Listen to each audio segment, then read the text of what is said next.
Welcome to the Nick and Rob Homer Hour. We got Rob off campus, his own campus today. Yep. I am on location. I'm doing some on-site work at my job. It's pretty cool. It's a good week, but we are here and ready to go and talk about another epic victory for our Dallas Renegades. No. Oh, wait, what? What? No. Do they know? No. They don't know what victory is. So we're going to talk about yet another loss. Some Jason Kidd news, and are we going to get a Jalen Brown versus Stephen A. Smith celebrity boxing match soon? Yeah. I just wanted to get your reaction of that, Rob. So I can't wait to get into that with other sports. I was hoping to talk about the Jacoby Brissett situation just because I find it really funny. I know this is supposed to be, more on a Homer side, but I just found that situation funny. He's a legendary Patriot. He's got a ring. He's got a ring. Okay. All right. We can tie him in on the Patriots side. Just get your reaction to that. But then Jason Kidd, big news comes down, and now that kind of got me skewed away from that. So we'll definitely get into that with other sports. And of course, we're going to talk about what's going on around the UFL too in Homer headlines. But I don't even know why we have this segment anymore. We could talk about the Renegade Rundown right now. Rob, do you want to? You did promise a Renegade safe space, so I did in the chat. We don't need to spend a ton of time on it, but let's do it. God, well, I don't know about that. I got a lot to say, but we'll see. We'll see how it goes. Let's do it. All right.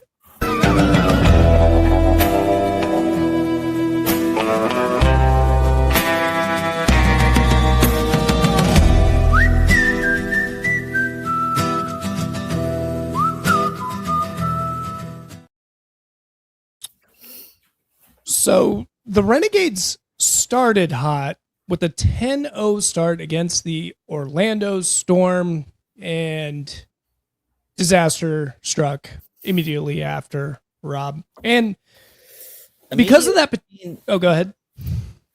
It was a game in the first half. It was too, and it was only a 7-point game, so it feels like it. I mean, we got the results right here too. If you guys missed it, 31-24. But boy, that defense could not do anything in the first or second quarter. And I've been saying it for quite some time, and I just wanted to bring it up since we're not going to talk about the Orlando Storm outside of this segment. Is I'm going to gear my focus a little more on the Orlando Storm, and I actually looked at their point differential by quarter. This has got to be one of the worst good football teams starting terrible. Right now, in the first quarter, they are minus 11 every time. Or minus 11 for the entire season. Minus 11 for the entire season. And only plus 9 in the fourth quarter. So, Rob, they're plus 25 heading into this game, before this game. Where are they getting all their points? The second and third quarter? They're dominating, and that tells me that I'll tell you what, Anthony Beck does not have a good game plan going into these games. I think a lot of teams know how to attack the Orlando Storm going into it, and then he's a hell of a coach adjusting on the fly. We tried to run zone at him. We tried to run man-to-man at him. It didn't make a difference. Whatever we did, we tried to disguise coverages. We even have a good secondary with Sean Wade and Stephen Jones, and they were picking us apart. They were picking us apart all game long, and it's not like they were. The drops did not help. That did not help. I mean, we'll get into why. I think this is now a runaway for Jack Plummer or not Jake Plummer as we call him on this show, to probably win the MVP because of the recent news with Te'amu that we'll get into with the DC Defenders later on. But overall, really good game for Jack Plummer. He went 24 for 36, 238 yards. One good stat is we kept him out of the end zone, so we did a good job there, but they were able to run it in all the time anyway, and so that didn't stop them.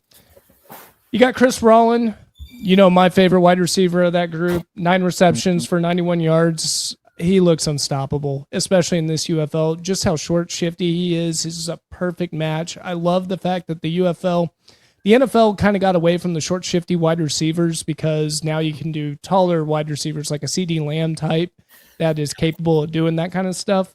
Chris Rollin, the UFL just implements it. They're like, yeah, we could still do this kind of stuff. We don't get that kind of freak athlete, so we're gonna get Chris Rollin, the shorter guy, to do it. And you get 9 receptions, 91 yards. Cam Camper got 3 receptions, 54 yards. Elijah Badger, 4 receptions, 39 yards. And KJ Hamler, not much of a factor in this game. He had a key play, though. He had a key play. He did have a big play, if you can get into that one, Rob. It was his kick return. He set up. Yeah. He flipped the field. Yeah, he did flip the field, and they just had us second, third, fourth quarter. It just we did not look good out there. Now, the one good thing, if you're going to be positive about anything, Austin Reed, stats wise, it doesn't look good. But you mentioned it, Rob. The drops were terrible. Yeah, that last pick shouldn't have been a pick. That's the receiver's fault. Oh, catch the ball. Yeah, and then there was a couple of let it go. And there were a couple of conversions that happened too. That he threw it over to them, and they ended up just dropping the ball.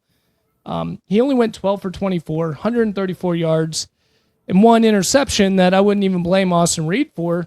He looked crisp. He looked good to me. I didn't have a problem with. He's bouncing back from his midseason crash. And against a good defense too. It's not like the Orlando Storm or any joke. So I think he's breaking his yips. I think he's learning, hey, I can throw it short too, and I can actually evolve my game. And this is a good sign for the Renegades in the future if we have a league, and that's another debate, into the 2027 season. If we end up keeping Austin Reed, I think this is going to be a good setup and good future ahead, because we know he's got the arm talent. We know he's got the accuracy. It's just up here. You just need to work on your game. But he's not ready for NFL or the CFL. He's stuck in the UFL until he grows up a little bit more. Yeah, and he can. I can actually see the maturity level increase. And for Austin Reed's career's sake, I hope he stays in the UFL, because it's going to be the closest you can get to the NFL until then. And he's learning a lot already with Neuheisel. You got a really good coach. Just stick to the game plan. You're still happy with the coach, right? No issues with the coach? Overall, yes. I've got a little problems on defense, but some point, I mean, I just don't have any answers for it. He had one bad game in my mind. Neuheisel had one bad game, and it was against the DC Defenders, just because I know that defense from the back of my hand. I know how to attack it, and he just didn't implement that plan. And it's not too hard. You just throw some bubble screens and things like that, and get some action over there. But running the football, this is a big problem that the Renegades have had since the start of the XFL. They have improved tremendously in that factor, at least this season too, as well. You got Merriweather, 12 for 76 yards in this game. And then we added a guy, Lorenzo Lingard. He played a little in the beginning of the season when Day Hunter was out. Went 5 for 33. Pretty solid performance there. Conclusion, sometimes the offense is good. Yeah. That's when the defense sucks. Sometimes the defense is good.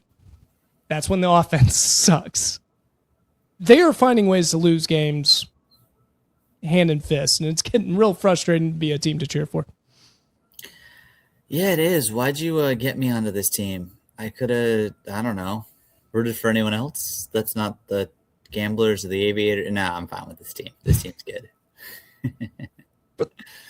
At the very least, they've got the skill positions, the secondary. I just mentioned Sean Wade, Stephen Jones. They've got a good front seven. I love their front seven too. They're really good at stopping the run up front, at least in the defensive tackle position. Taco Charlton included. Mm-hmm. They've got the pieces. They've got everything they can be to be a good football team in this league, and it just looks like it's just little things are just not working out, whether it's drop balls, whether it's injuries, whether it's Austin Reed getting the yips mid-season. I mean, it's just thing after thing with this team, and it's still not over for them. I've got the way they can get in, but they're not making the playoffs. Yeah, it comes down to the one team I'm cheering for that's in the playoff race to fall out. That's the only way they can get in, because they happen to beat them in the regular season. We need a collapse from the St. Louis Battlehawks, and they had a good start with that, at least this week. It's not going to happen. It's not going to happen. But yeah, I mean, the defenders might collapse too, but they can't. They're not going to leapfrog the defenders. We cannot leapfrog the defenders because even if we tie them, they end up beating us in the regular season, so they got it there. So exactly. I wish I had better news for the Renegade Rundown.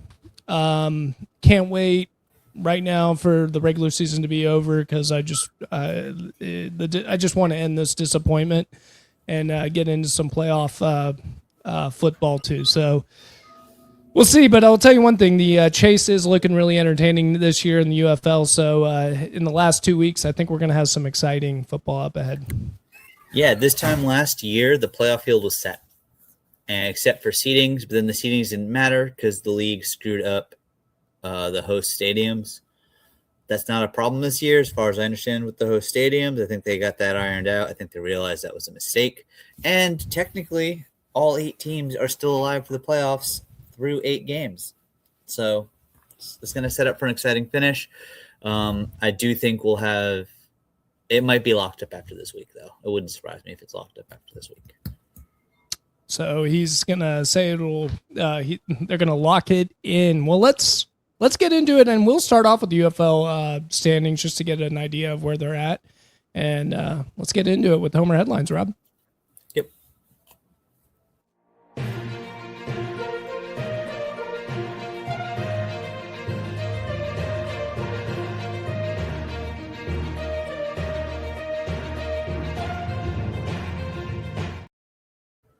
As Rob pointed out after that Week 8 performance, you've got the standings right over here. Orlando's Storm are the only teams to lock it in. I don't understand mathematically how the Columbus Aviators, who are at the bottom of the league, are mathematically still in it. I don't see a scenario in my head where they could pull it off, but there could be point differentials or something like that I'm not seeing. It must be. But I would assume they were eliminated, but they don't have the E next to their name yet. And then Repoli did tweet out that after this week, all the teams are still in play. And it doesn't make sense. Usually when one team's locked in, that must mean another team should be locked out. But, right? Usually? Logic would say. I don't know. That'll change this week. Yeah. Rob's pretty convinced that this is all going to get settled this week. I hope not. I hope it's an entertaining round. Speaking of playoff implications, you got this big game over here, and it's not necessarily that the DC Defenders lost 30-33 against the Kings. I can't it's the fact that close. You thought the Kings were going to blow them out of the water? Well, Tiamu was gone in the first quarter. You're completely right. And it wasn't Beam that ended up coming in either. It was Spencer Sanders coming in. Mm-hmm. And overall dealing it out. So Teamu's out. How do you feel about that right now for the DC Defenders, Rob? That sucks. It sucks more for Jordan Tiamu because that might be it for his career at this point. He didn't have the best of seasons so far in what was probably a make or break season for him to try to not be the next Louis Perez, who, I mean, yes, Perez had some cups of coffee in the NFL, but never really stuck. But, you know, it was a couple weeks ago when he just was the timing throws, the interceptions that kind of ended it for him. Now he's got this injury. I'm sure the door is open for a UFL return for him, but then it's one of those things where it's like, okay, how many years have I done this? Is it time to move on? Do I need to get into coaching? Do I need to look into doing something else? So hopefully this is not the last we see of Jordan Tiamu, but it could be. Yeah, with the amount of talent he's had, I'm sure he was expecting to go to the NFL at some point, and it just looked like it didn't work out for him. So I'm right there with you. I think his NFL career is not going to be a thing. Spencer Sanders, though, jumps in, and all things considered, look really good. I mean, he went 7 for 15. I know the yardage doesn't make him look good. 83 yards, one interception. But that one interception was really weird because it looked like a throwaway towards the sideline, and he just didn't throw it away far enough. It was a mistake by far on his end, but it's one of those, okay, you made the right decision. You just didn't expect the Kings to be able to get the interception there, and they did. They did on and that. the Kings are a very good team. At this point, I would say they're a playoff team. I know they're not in yet, but I think they will be. Yeah, they look pretty good. And one thing that I really like about the Kings too is they're with Rodgers is, and I was saying this when Beam was fighting it out for Rodgers. Rodgers looks like he can just run an offense. I don't think he's nearly as talented as Beam. I think Beam can do stuff that Rodgers never could do. But that being said, you don't really have to. If you're smart with the football, know how to run a intelligent offense, know how to make the right decisions, it's going to work out for you, especially with this Louisville Kings defense who's just stepping up week after week after week. Yeah. So, yeah, I think Rodgers is the right person to guide the ship. He's not going to lose you the game. Bean is someone that, certainly can. He was a little bit more wild.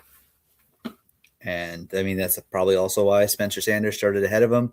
That being said, Spencer Sanders, if he doesn't put up some numbers early in the first half, look for the defenders to switch quarterbacks to get a spark next week because their season is very quickly going to be on the line. They only have to win one of the next two to get in. Possibly they could lose out and still get in depending on tiebreakers and differential. But obviously they want to get a win. So they're going to be playing hard. Yeah, they definitely want to get a win out there, and it's a big question. I mean, so you're thinking that they should stick to Spencer Sanders until they're in an emergency situation and get Beam in? Or there's just no spark and you're behind. Yeah, make the switch. But obviously they trust Sanders. Sanders kept it close. He did a good job too. And he showed some good signs. He's got a hell of an arm out there too. So I think he should be able to jump in and at least keep the motor running. The good news for the DC Defenders, I know everyone's freaking out. I'm seeing it on Twitter all across the space that they're thinking their season's over.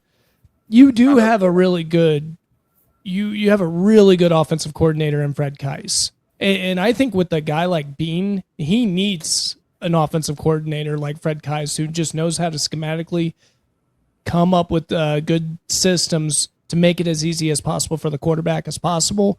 And people like Beam or Spencer Sanders can thrive in an offense like this.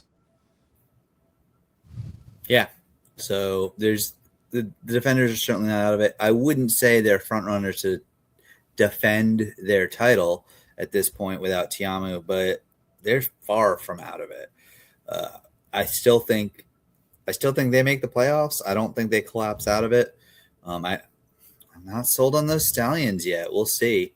It's all going to come down to Battlehawks fans are worrying. They don't need to worry. Everyone's freaking out, but I don't know. I think ultimately you see the Storm probably as your top seed. Battlehawks are in there somewhere. DC Defenders might fall down to 4, and then you get the Louisville Kings in probably at 3.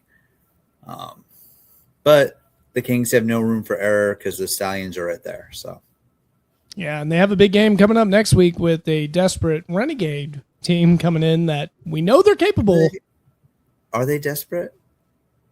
I would hope so. Are they just doing what they think they're supposed to do now? They put up 3 wins. And honestly, they looked really good in those first 3 wins, but then you go back and look at who they beat and how they beat them, and you're like, darn it, this was Rob was so wrong. This is a paper tiger the whole way through.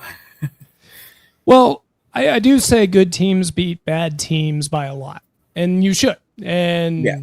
You got to be something. You got to be good at something to be able to put up points and beat a quote-unquote bad team. So, I get it too, and I just see the raw talent. Renegades are capable of winning football games. Like, they really are. I know it's hard to believe with 5 in a row, but they are capable of doing it. And I think they should be able to. Overall, so the Louisville Kings, this is a big win against them, or against the Defenders. What? Yeah. I said for them. We knew what you meant. Yeah. And the Kings are off and running. Big win, 33-30. We'll see how it pans out for them, but I think they got their ducks in a row. This is the big one that I'm seeing all over Twitter too, is the Gamblers versus Battlehawks, and the Battlehawk Nation freaking down. They are freaking out about this Luis Perez thing. Their team's fine. I still think they got the best defense in the UFL. They've shown it. Every team in this league has dropped at least one game that they really shouldn't have, because this league is a very tight league, except for the Aviators, who somehow got 2 wins, one of them being against the Renegades. Oh, my goodness. But the Aviators can only win if they play you twice in a row and learn enough about you to then beat you in week 2. So they're fine. They're fine. The big debate was they bring in Luis Perez, and I don't know if we got the score right here. Here it is. We got nope, not that one. Yep, nope. You saw the king. You saw the king name, and you got excited. Thinking about your king, Luis Perez. There it is. That's exactly it, Rob. I saw the Kings, and I related to the Luis Perez. So the big question is, I mean, they went out, they got Luis Perez, and Luis Perez was supposed to be this, including me. People like me are saying, this is your savior. This is going to be the guy that's going to end up taking you to the promised land. And then he throws 2 terrible picks in it, and St. Louis Battlehawk fans are losing their mind after that, because they're wanting, they're like, why didn't we just keep Harrison Frost out there in this game? Yeah, it's fine. He's still better than Frost. It's gonna be okay. They get the Gamblers again. I don't like all these back-to-backs. Neither do I. At first, I thought, it's kind of cool, but it's like, you know what? There's only 8 teams. It's not that hard to create a schedule without all the back-to-backs, and you're not saving anything because everyone is based in the Dallas area anyway. So you're all getting on planes unless you're the Renegades at home or you're playing the Renegades. Everyone else is getting on a plane, so the back-to-backs make no sense. And it's just so it's like, really, we got to see that again. I don't like the amount. Like, the NFL will do a back-to-back every once in a while. That's okay. It's a new gimmicky thing, Back-to-back, but they'll do, like, you see it sometimes at the end of the season where you'll play a division rival, then there'll be a week of someone else, and then a division rival again. But it's rare, and it's better that it's rare. But yeah, I will not be tuning into Battlehawks Gamblers. I just won't. I can't watch the Gamblers. I've never been as high on the Spring King as you. But they're going to clinch a playoff berth this week. They're fine. Yeah, and to answer the question for the Battlehawk Nation, whether they should put Harrison Frost or Luis Perez in, my first thought is, if you put Harrison Frost in this particular game, in this specific game, you just want a safe run offense all the way down the field, keep away against the Gamblers. Yeah, you actually could. You probably would have won the game, especially with the defense that you had out there as well. But you're not going to get 308 yards, big touchdowns, a 2-minute drive that he took it all the way down from the 10-yard line, from their own 10, all the way back to the the opponent's 4-yard line. Granted, the time did run out on that. You're not going to see Harrison Frost do that kind of stuff. That's a Luis Perez thing, being able to pick apart a defense like he is over there. And yeah, you take the good with the bad. He's not known for interceptions. That's not his MO. He just had a bad game. I mean, it happens, So I say Battlehawk Nation, don't freak out. Now, on the Gambler side, they got Deckers, and Deckers might be their guy. I think. Functional. 15 for 22, 155 yards, 2 touchdowns, but he just looks like he has a hell of an arm. He can run the football out there. just like last year where they found McGlendon at the end of the year, I think they found their guy. It's just a little too late in the year where they're not going to be able to get into the playoffs in time. But I think they actually have a functional offense, and they look 10 times better with this than they did before with Deckers. Yeah, and they're building towards something. They'd be right, shockingly right in the playoff chase. Technically, they still are. Had they gotten a win early, but it is what it is. They're not winning this week, anyways. So that's it. That's all. All right. Not big on the Gamblers or the Battlehawks in Rob's. The Battlehawks are going to be fine. Luis Perez is going to throw a bunch of jump balls to Hakeem Butler this week, and it's going to be fine. He's going to get 2 to 3 touchdowns from Butler. Life's going to be good. They're going to clinch. Battlehawks fans can take a deep breath, and then it'll be okay. It'll be all right. Well, did you happen to catch the Stallions and Aviators? No. Oh, my God, no. And you're saying, well, Rob, the Stallions won 14-3. They're in the 4th playoff spot. Why are you – they won 14. They played down to their competition in those Aviators. If this is really a playoff team, they should have won 30-3. Like, what was this crap? Like, their offense did not look that good. And if they play the way they played against the Aviators in the playoffs, they're one and done. They're going to get blown out. Even with DTR? You're saying the upcharge of DTR isn't going to make a difference? How do you have DTR and he doesn't run for at least one more touchdown? It was the Aviators. They suck. Their coach is not good. I think their defense is coming into form, though. Their defense is functional, but you have arguably the most talented quarterback in the league on your team if you're Birmingham. And you were smart. You traded for him because, Orlando Storm might be undefeated if they played DTR instead of putting him on the bench. Storm are doing just fine. They're 6-2. I get it. Beck had the guy that he wanted to run the system he wanted to run. It is what it is. And you can only generate 14 points. That means the Stallions don't have functional receivers that DTR can rely on. He can run the ball and he can throw the ball, but he can't also catch the ball. And that's the thing. DTR, he was not able to run it well at all this game. He only got 7 yards rushing, and I think that, in my mind, that's a lot of credit to the Aviators. Maybe the offensive line for the Stallions is just garbage. And that is credit to the Aviators, but DTR is, especially in this league, he is talented enough to use his arm to win if he can't run. If there's no open receivers, then it's done. And to add to your point, they didn't get the 14 points. They only got 7. It was because of a block kick. That's true. It was a block kick. That's true. I gave them too much credit. I'm giving them too much credit. Yeah. But Lieutenant Governor just still hasn't sold me. I know he sold some of the fans, but that's because they look at him with national championship colored glasses. I don't think the Stallion fans are happy with AJ McCarron. I think it's just more like, oh, okay, maybe they can win with him or whatever. They're happy that their team is winning, but you know what? They want their Skip Holtz back. You know that.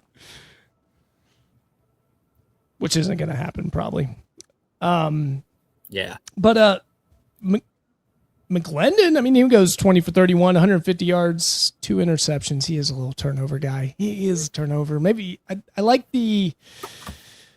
a quarterback though that's got great talent. Like a Jameis Winston type. He's not going to be in the league next year. McGlendon? Oh, no. Not starting. I think he could start. You just need to give him a good system. You do need to give him a good system. He's leading the league in rushing. I could imagine there's going to be some quarterback shuffling. Also, I know it was a hot take coming out of the draft, but it would not surprise me to see a Diego Pavia in the UFL this time next year.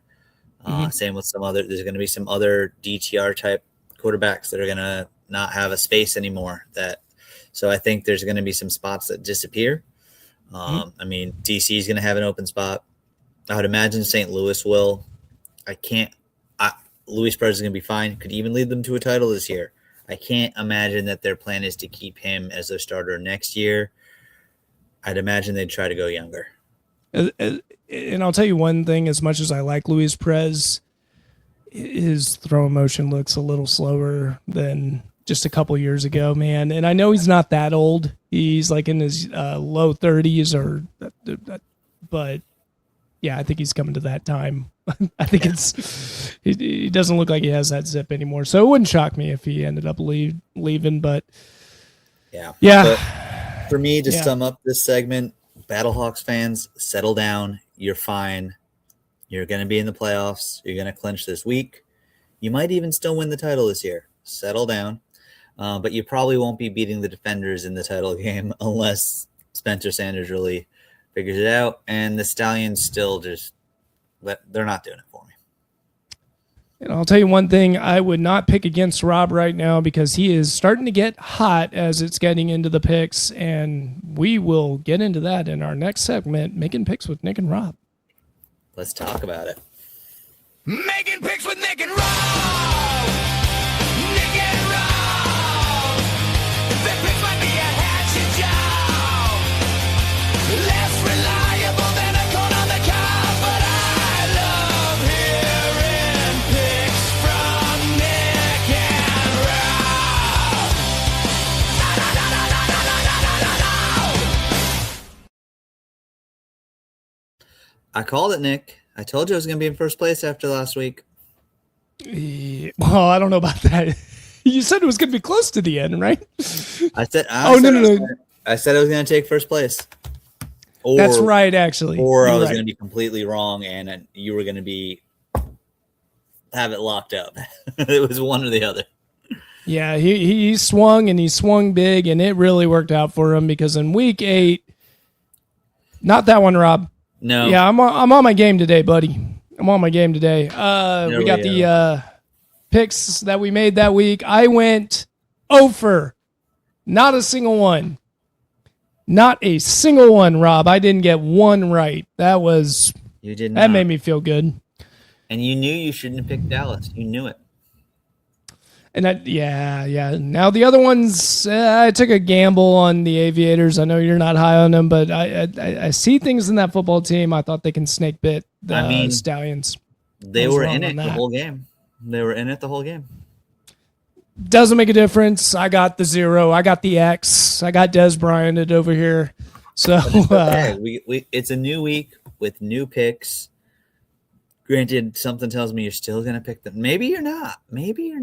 But, we're not there yet. So Friday night, 8 o'clock on Fox, we got – I think we're both going to end up agreeing on this one. We got the Defenders going to Orlando, taking on not Jake Plummer and that Storm. What do you think's happening? So the Storm are only favored by 1.5 points, which is kind of shocking. I don't know if Vegas is catch a win on the injury update. Fred Keiss can make anything work, and we'll see who he decides to go with, whether it's Bean or Spencer. But either way, I'm kind of heading towards the Storm. I think they're just more of a stable team. They look a lot better out there. And Anthony Beck, I'll tell you one thing.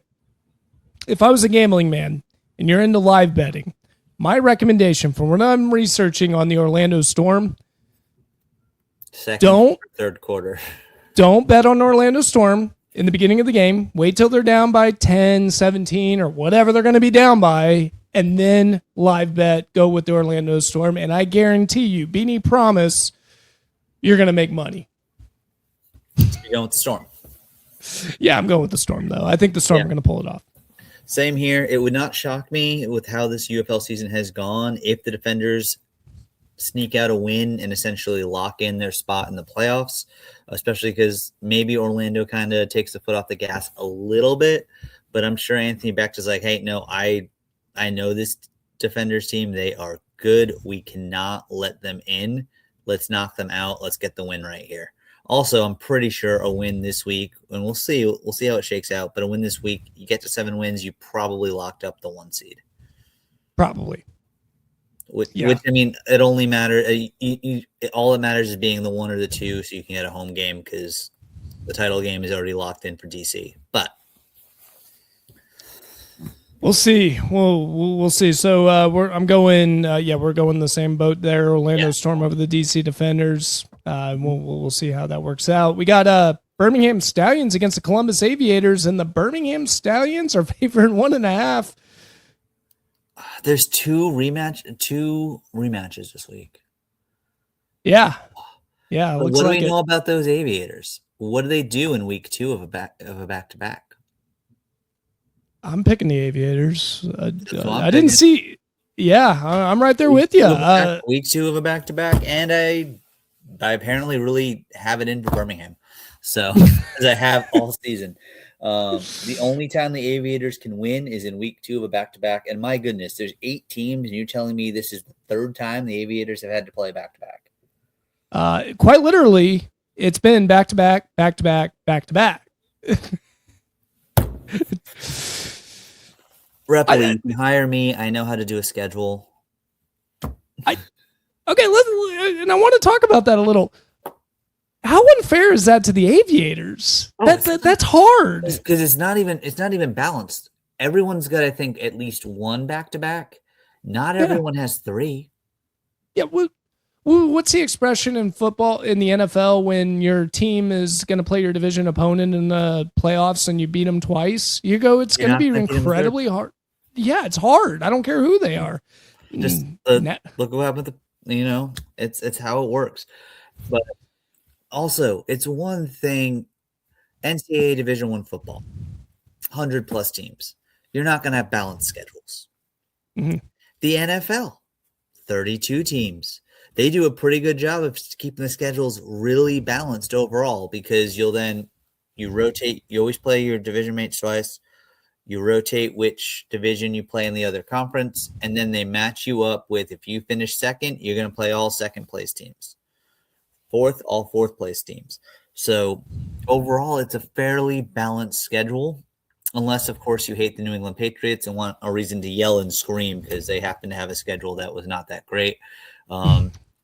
Look at history. The St. Louis Rams, greatest show on turf, had a worse strength of schedule than those Patriots. There's teams that have had worse. The Chiefs have had a worse strength of schedule and won a title than the Patriots this year. All right, I'll get off my soapbox there. It's not that hard to balance the schedule out. Like, come on. ChatGPT would have done a better job. Probably. Maybe that's what they did, actually, Rob. And I know some of it probably has to do with availability because of MLS and all that, but you can still do a better job. Well, yeah, and you're based in Dallas, too, so you can go to different – it doesn't necessarily mean a back-to-back. You can get around whatever you have to get around. I don't know. Something's going on with the Columbus Aviators. I don't get it. They shouldn't win this game, but they win the second of a back-to-back. They're 2 for 2 on it, so I think they go 3 for 3. Yeah, they learn their opponent, know how to attack it, and they do a good job. And I do actually, weirdly, I never thought I'd say this, I trust Ted Ginn Jr.'s coaching staff for this kind of stuff. You've got, you got Todd Haley out there doing what he's doing, and he's really good at scheming up an offense to help him out. So we'll see. But yeah, I'm right there with you. Unfortunately, I can't play too risky, but it just makes sense to me. I think the Aviators are going to win that one as well. This is our next one. I'm done. I don't want to pick them anymore. You got the Renegades against the Louisville Kings. Finally, the Renegades aren't favored, so we got that going for me. Now we're the underdogs. Let's see how we approach that. Rob, who do you got going on in this game? It should be the Louisville Kings. They should slide into a playoff spot after the Stallions blow it. So I'm picking the Renegades. Well, I'm not going to veer too much. The only reason why I'm doing this now has nothing to do with homerism, is if the Renegades do win this game, it's pure chaos. That's going to be another team, 4-5, going into it. And then I do think Renegades, Kings, And if we're right, Stallions all at 4-5. It's a team that you want to keep out if you're other teams too, because I think they can jump up and go get you at any point. So full logic says take the Kings, and the Kings are probably going to win by 10. But you know what? The Renegades love to zig when everyone else is zagging. They're somehow going to win this one. I'm right there with you, and I'm not saying it like logically or anything like that. I just think, after 5 losses in a row, this team should not be 3-10 at the end of the, or 3-7 at the end of the year. They're going to get something. I don't know. They're going to win a game. If they have to. It's got to be this week because I think they finish against the Battlehawks. Heck yes, that'll get them in, which would mean the Battlehawks would have to lose against the Gamblers. Now, talk about a conundrum on my boat. The only way the Renegades can get into the playoffs in my book is Luis Perez going down to the Gamblers. I don't think it's going to happen. Give me Luis Perez. I think Luis Perez is going to beat the Gamblers. Gamblers aren't winning 2 in a row against the Battlehawks. Battlehawks are going to win. And give me the over on whatever their prop is for Hakeem Butler touchdowns. Yeah, Rob put it at 4.5. 4.5. I'd still take the over. I think it's one. That's what should happen. Yeah, and I think he will get his opportunity. The Gamblers do not have the best secondary in the UFL. Now, what they are good at is their front 7, and they can give Luis Perez a hard time. He's not a mobile quarterback. Deckers is an interesting case. I just think you're going against the best defense right now in the UFL right now. I think the Battlehawks are dialed in on the defensive front, and I expect Deckers to go down quite some time in this game. That was relatively boring, though. I mean, so we picked straight all across the board, huh? Yeah, I guess I hold on my lead for one more week. Yeah, one more week. Now we still have playoffs, Rob. We still have the playoffs, so that's gonna. I can't panic. I just got to pick what I think right now, and then I'll start doing some wild stuff towards the end. The only wild thing that we did this week is say that the Renegades are going to somehow win. They shouldn't win. They probably won't win. But we're probably both going to go 3-1 this week. Yeah. And picking Aviators on any game right now, especially for you, is kind of, but like you said, it's the back-to-back factor. That's the one thing they can do. Okay. Lots going on in other sports. We actually did a pretty good job on time. So we'll have some. Well, we might actually have an hour. We'll see. Possibly pull it off. Let's go ahead and kick it off into other sports.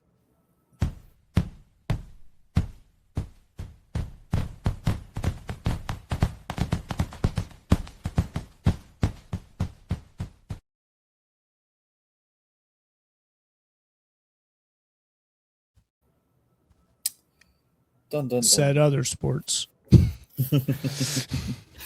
So there's not really much exciting happening in Boston.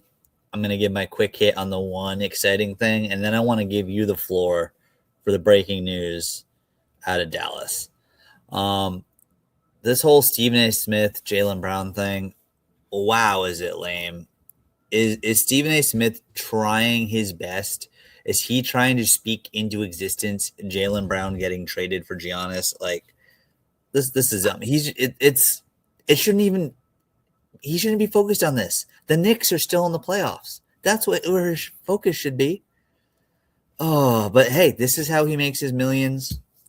Jalen Brown should just take the high road and ignore him, but I'm also here for it. If he's going to fire back, I'm all for it. Stephen A. Smith, and he did this last year too. He did it in their championship year. He really wants to drive a wedge between Tatum and Brown. They're friends. They both know that they make each other better. There is no wedge. And yes, is it weird that Jalen Brown said this was his favorite season? Sort of, yes, because he's got a ring in an NBA Finals MVP. But I get where he's saying, where people always talk about him being like the Pippen to Tatum's Jordan.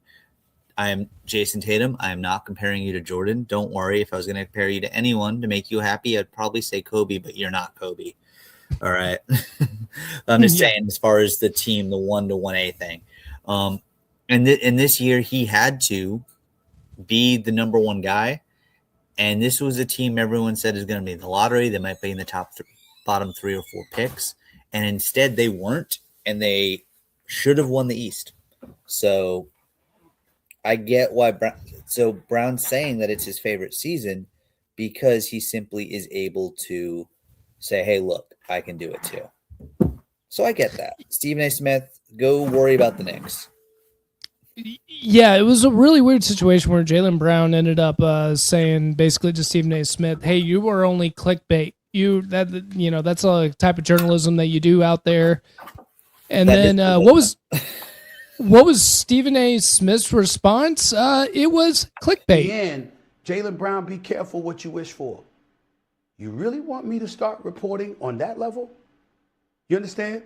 Locker room, how the organization might think about you, how the city may feel about you, how Jason Tatum may or may not have feel about you, sneaker deals, endorsement deals, the list goes on and on.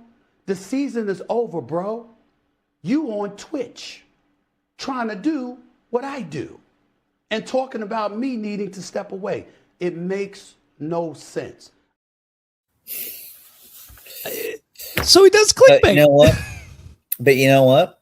He's got millions, and we have our YouTube channel. Who would you rather be? Clearly us, with our YouTube channel. Right, yeah, because we keep good honest reporting, good journalism out there. We don't do journalism except for my fan articles at best, but no journalism. I'm not investigating anything.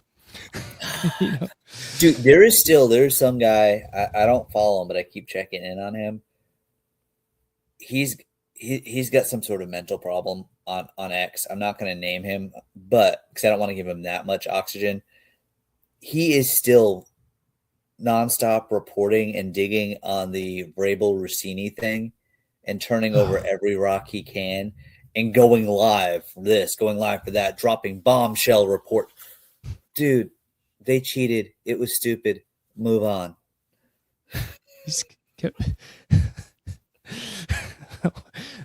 It's really weird because, how deep could the conspiracy go? I think we got it. I think we're good. Yeah. Does a husband every once in a while, and especially if you have a lot of money, happen to tangle with a nice looking female? Yeah, it's not much of a story, dude. It's not that deep. Is it stupid? Oh yeah, it's that stupid, but it's not that deep. Yeah. Yeah. But on to bigger and better things in Dallas. Cleaning house. Yuri is saying, I am the co-governor. That's the title that he got from DeMont, which is basically DeMont saying, please wash my hands from this whole entire situation. Do what you got to do. Go get the fans back. And at any point, because I'm losing on season ticket sales, I'm doing terrible right now. I thought the Cooper flag would help. It's not helping. I thought firing Nico would help. It's not helping. Maybe a winning basketball team. Maybe. On the plus side, you could get into games real cheap last year. You really could. And you know what? Sadly, I think you talked about getting tickets or whatever, and you went to a game. I forgot about that. Yeah, I went to probably what was probably Flag's worst game of his whole season. Yeah, he started off a little cold. Just gonna go again next year. But yeah, and I still think you have a really good opportunity right now because Dallas is still just recovering from that bombshell that, from 2 years ago when you are supposed to be chasing, you're supposed to be up there with the San Antonio Spurs and OKC. You are sitting here bragging and celebrating that you fired your coach. Jason Kidd is out. Gone. No more. I love it. I love every aspect of this. Nothing on Jason Kidd. Okay. So, Rob, I don't know how much you follow Mavericks before this or anything like that. Loosely in the Texas news. So, yeah. And he is the more that's coming out, especially with the Dallas journalists just investigating what the hell is going on in the Mavericks land. the more you're finding out that Jason Kidd is a snake. He is a little bit of a snake, man. He is very political. He's always been. Remember how he left? Was it when he left the Bucks, or was it when he left the Nets to go to the Bucks? It was one or the other, and he just both. Yeah, he left him high. He just leaves people high and dry. And the organization doesn't like the way he runs tactics, and it looked like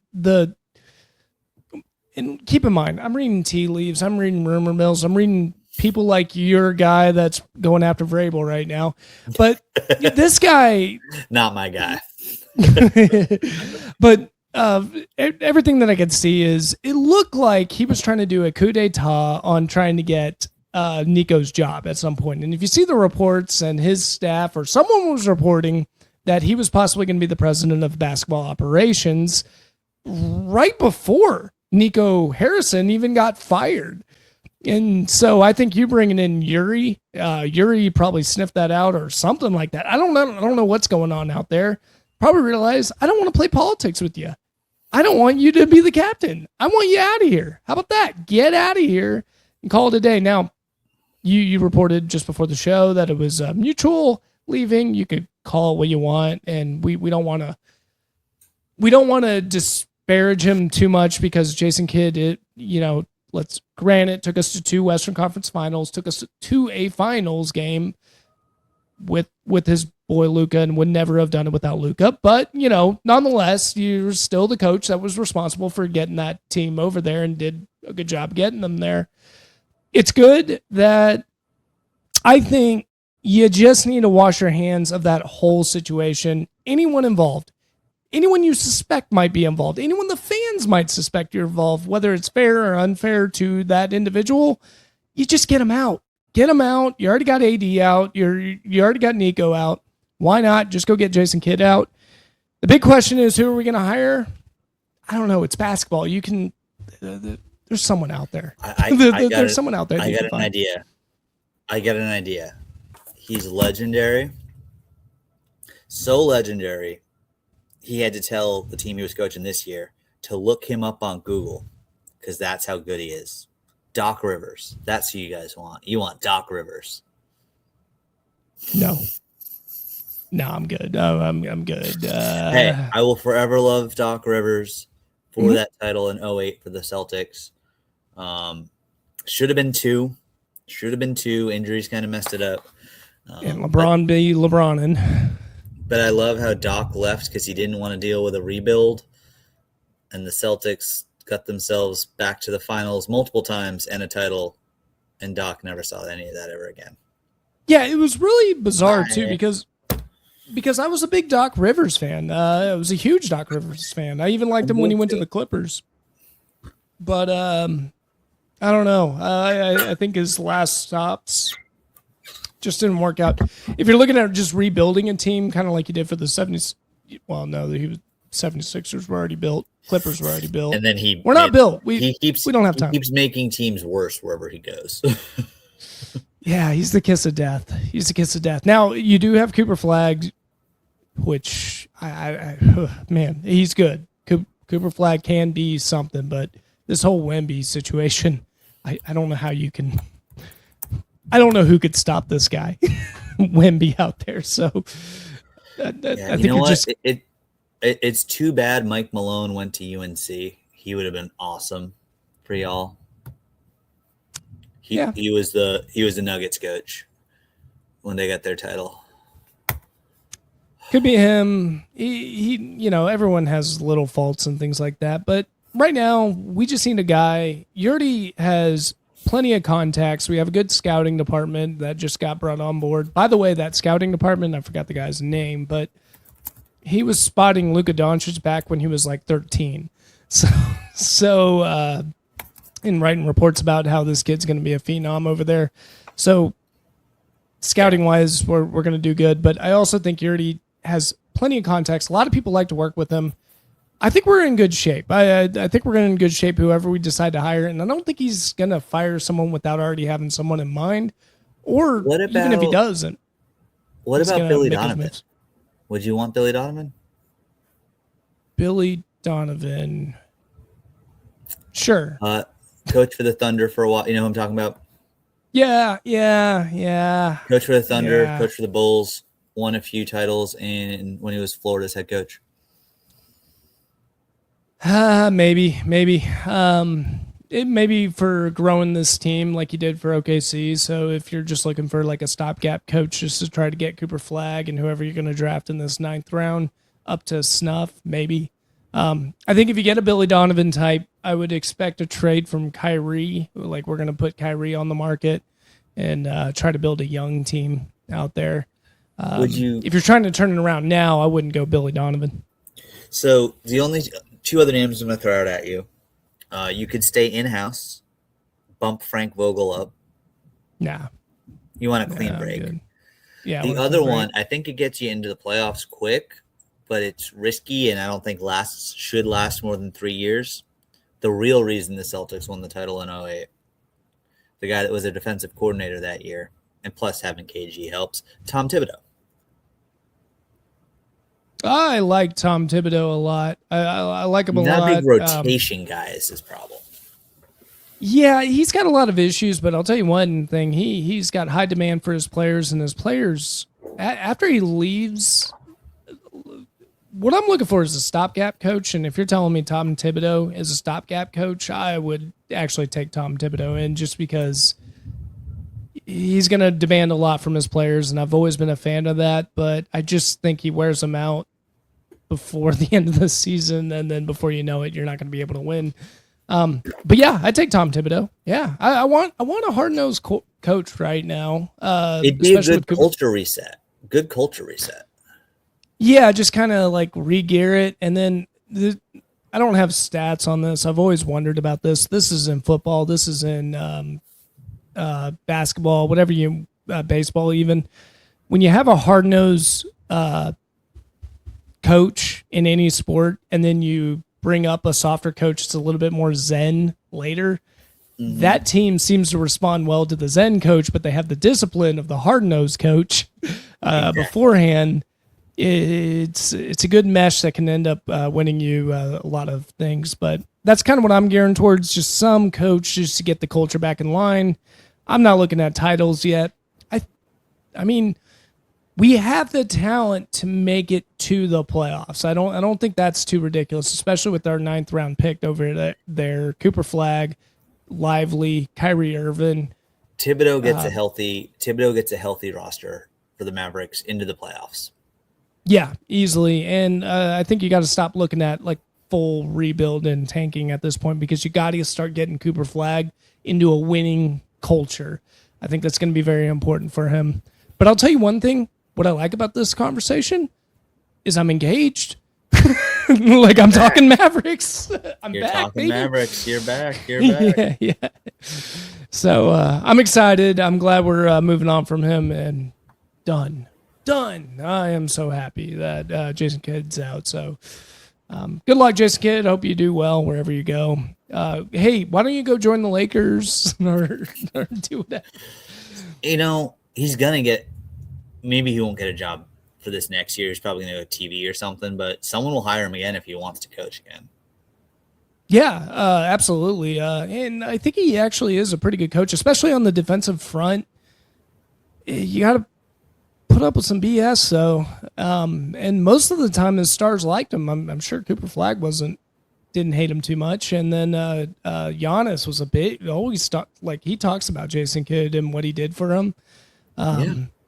But then he does something like, I don't know if he was involved in it or whatever the case may be with Luka. I don't know the details yet, but I'll tell you one thing. I'm really interested because he is a spin machine and he likes to spin stories. Get ready. He's going to talk about what happened in the last 2 years. So he's either going to be pointing blame on people, which would be entertaining. It depends. It depends on how his contract language is worded. If there's anything in it about you can't disparage, et cetera, then he's not gonna until he's got all his money, and then he'll talk. Yeah. He might. Yeah. He's still got 4 years. He's still got 4 years and $40 million left. So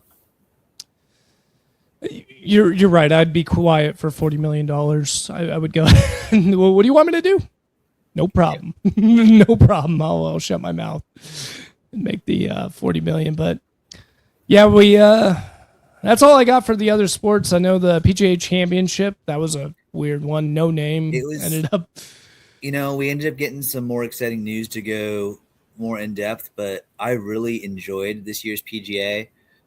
Aaron Rai earned it. I was shocked because he had his chance to put a stranglehold on it, and he blew up at the end of the third round, but didn't blow up far enough to fall off the leaderboard. And he came back with some unbelievably clutch play. He is very accurate, and he is very good and consistent on the greens. And that's what this course demanded. Rory was whining after the second round, saying it's not a true test because no one's separated. Well, you know what? Scores were there to be had. Kurt Kitayama shot a 63 on the final on Sunday. There were multiple 65s, including by Aaron Rai, who won it. So McIlroy just didn't get it done, and that's okay. It's golf. You're not going to get it done every week. John Rahm came in second. You didn't hear him throwing a fit about, it wasn't a good test. Major championship golf, like 2 years ago, Xander was 21 under to win. Everyone was weighing, that's not major championship golf. Don't give me that crap. A major champion, the score should either be single digits under par or just like maybe 12 under, or maybe you have like, a Tiger or early career Rory situation where everyone else is at 2 under or less, and then you're up ahead at 15 because you separated. That's fine. That's good. But you know what? I really enjoyed this PGA. It was a lot of fun. Will Aaron Rai ever win another one? I don't know. But you know what? He's now locked into – I'm going to throw this out there. He's locked into Augusta now for at least the next 5 years. Granted, he was already qualifying there every year because of his consistency in his world ranking. He's a top 50 player. Now he's got even more cracks at it. Someone like that who's super accurate and can putt, if he's going to get another one, I think it's a green jacket. That'd be cool. And it looks like he's working really hard too. I was hearing a lot of reports that, they would leave the golf course and he's, after practicing putting or something, and he was still on the driving range with the lights on all the way up till 9 p.m. So, and he's always granted. His wife's also a professional golfer, so they're constantly helping. Like he talks about it. He gives her tons of credit. He learns a lot from her. They're constantly battling, and flat out, he says she beats him more than I beat her in their games. So that makes it fun. Am I gone or gone? It might be me. The storm's bad here. Mine's bad too. Yeah. I heard that. So, yeah. So well, cool. We should probably try to wrap it up if we're still functional. Yeah, we probably should. So Rob, before we need to shelter in place from this storm that's coming in, where should they find us? How should they see our content?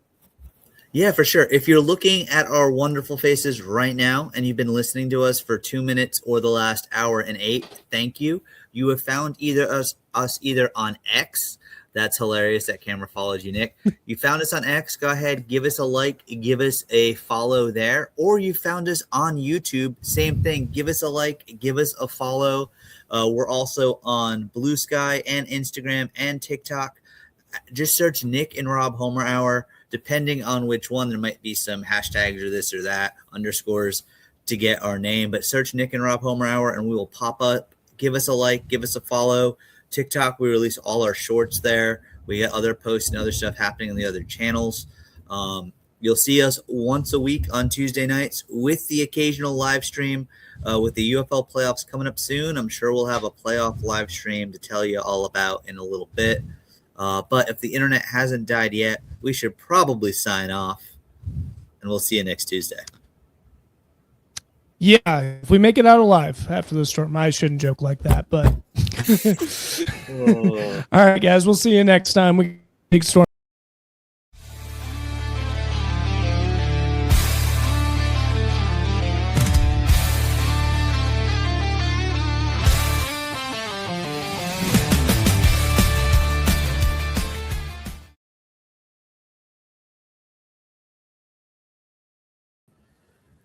All All right. We're- I Five. sort of